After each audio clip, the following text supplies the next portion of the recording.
welcome to Confluencism 101. Confluencism didn't emerge overnight. Its roots can be traced back to various economic theories and movements that sought to balance individual and collective interests. Thinkers like John Stewart, Karl Marx, and Adam Smith have all contributed ideas that resonate with Confluencism. Over time, these ideas have evolved, leading to the development of a system that aims to harmonize the best elements of socialism and capitalism. How does Confluencism compare to other economic systems? Unlike pure capitalism, which often leads to significant wealth inequality, or socialism, which can stifle individual initiative, Confluencism seeks a middle ground. It combines the innovation and efficiency of capitalism with the fairness and community focus of socialism. This hybrid approach aims to create a more balanced and sustainable economy. Let's take a look at some real-world examples where Confluencism principles have been successfully implemented. In Spain, the Mondragon Corporation, a federation of worker cooperatives, has thrived by balancing profit with social responsibility. Similarly, in the US, the Evergreen Cooperatives in Cleveland have shown how worker-owned businesses can drive local economic development and reduce inequality. To support the implementation of Confluencism, several policy proposals can be considered.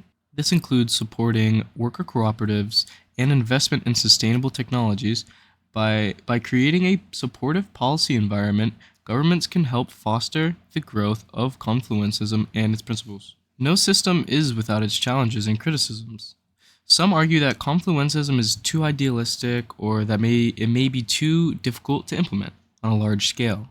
However, by addressing these concerns head-on and providing practical solutions, we can demonstrate how Confluencism is not only feasible but also beneficial for society as a whole. What does the future hold for Confluencism? As we face global challenges like climate change and economic inequality, the principles of Confluencism offer a promising path forward. By embracing innovation, sustainability, and social responsibility, we can build a more equitable and prosperous future for all. Now, with that out the way, I want to talk about a plan for a pilot program.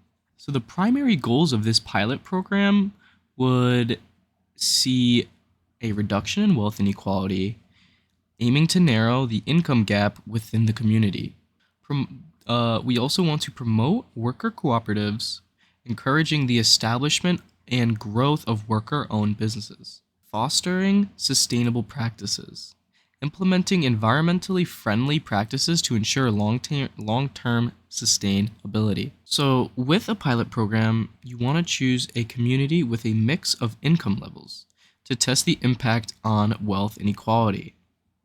For example, a mid-sized city with a diverse economic background, such as Boston, Massachusetts. Looking for communities with active local organizations and historic civic participation. An example would be partnering with local nonprofits and community groups that have a track record of successful community projects. Ensuring the community has the necessary infrastructure to support this pilot program would be a top priority. Choosing a community with existing cooperative businesses or a strong local economy would be beneficial for this. Now, the implementation strategy of this pilot program. Phase 1 would be planning and preparation. An example of this would be forming a steering committee with representatives from local government, businesses, and community organizations. Phase 2 would be community outreach and education, hosting town hall meetings and workshops to educate the local community about Confluencism and the pilot program. Phase 3 would be launching an initial implementation, establish initial worker cooperatives, and implement flat taxation policies. Phase 4 would be monitoring and adjustments. Regularly reviewing progress and making sure necessary adjustments based on the feedback and data is happening. Now, funding and resources. Identify potential sources of funding and resources. This could be things like government grants. An example of this would be applying for federal and state grants aimed at economic development and sustainability. Non-profit partnerships. Partnering with organizations like the National Cooperative Business Association for funding and support. Private sector investment. Seeking investment from socially responsible businesses and impact investors. Monitoring and evaluation. Developing a framework for monitoring and evaluating progress. This would be something like the KPI or the key performance indicators. This would be things like wealth inequality, measuring changes in the Gini coefficient, and income quintile share ratio. Worker cooperatives.